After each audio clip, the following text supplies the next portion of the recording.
महाराष्ट्रात आलेले 107 पाकिस्तानी नागरिक बेपत्ता। राज्य सरकारच्या शोधमोहिमेत समोर आली धक्कादायक माहिती। राज्यात 5023 पाकिस्तानी नागरिक, पण फक्त 51 लोकांकडेच वैध व्हिसा आणि कागदपत्र।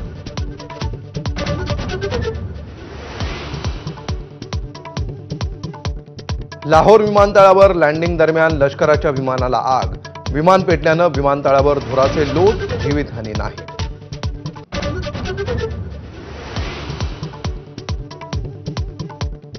पहलगाम हल्ल्यातल्या 5 संशयित दहशतवाद्यांच्या घरांवर केंद्र सरकारचा बुलडोझर।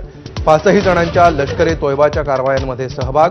पुलवामा, कुलगाम आणि शोपियानमध्ये तपास यंत्रणा ॲक्शन मोडवर।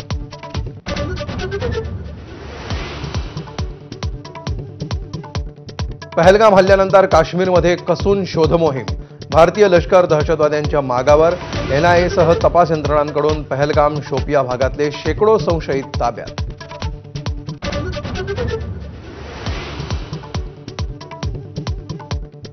पाकिस्ताननं हवाई बंदी घातल्यानंतर डीजीसीएकडून नव्या गाईडलाईन्स जारी। प्रवासाचा वेळ वाढल्यामुळे विमानात पुरेसे खाद्यपदार्थ ठेवण्याच्या सूचना। आठवड्याला 800 पेक्षा अधिक विमानं जात होती पाकिस्तानच्या हद्दीतून।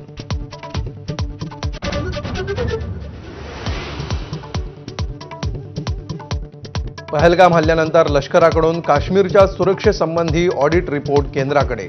पर्यटन स्थळांवर हेलिकॉप्टरद्वारे ठेवणार नजर आणि टेहळणीसाठी एकात्मिक नेटवर्क बनवण्याची शिफारस।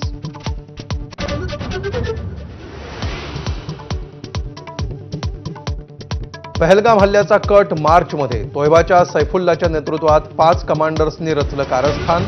पाकिस्तान आर्मी आणि आयएसआयचाही कटामध्ये सहभाग। भारताकडे पुरावे।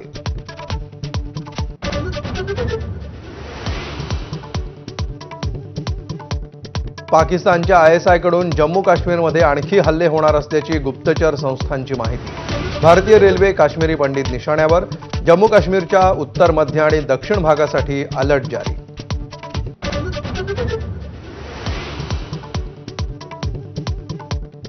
मुख्यमंत्री देवेंद्र फडणवीसांकडून पुण्यातील कौस्तुभ गणबोटे आणि संतोष जगदाळेंच्या कुटुंबियांचं सांत्वन। सरकार दोन्ही कुटुंबांसोबत असल्याचं मुख्यमंत्र्यांचं आश्वासन।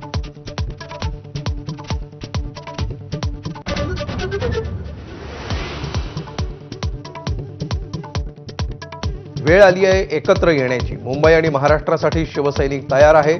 उद्धव ठाकरेंच्या शिवसेनेचं ट्विट। राज उद्धव यांच्या साध प्रतिसादानंतर एकत्र येण्याची चर्चा जिवंत ठेवण्याचा प्रयत्न।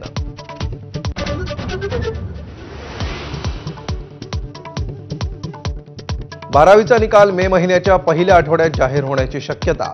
10वीचा निकाल मेच्या दुसऱ्या आठवड्यात जाहीर करण्याचा बोर्डाचा प्रयत्न। पुरवणी परीक्षेची तारीखही लवकरच जाहीर करणार।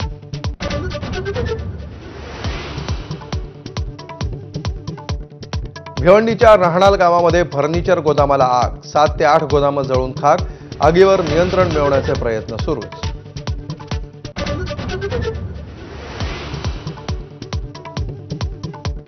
पश्चिम रेल्वेवर आज दुपारी 1 ते उद्या रात्री 12 पर्यंत मेगा ब्लॉक।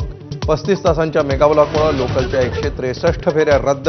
मध्य रेल्वेवरही उद्या सकाळी 8 ते दुपारी 12:30 पर्यंत मेगा ब्लॉक।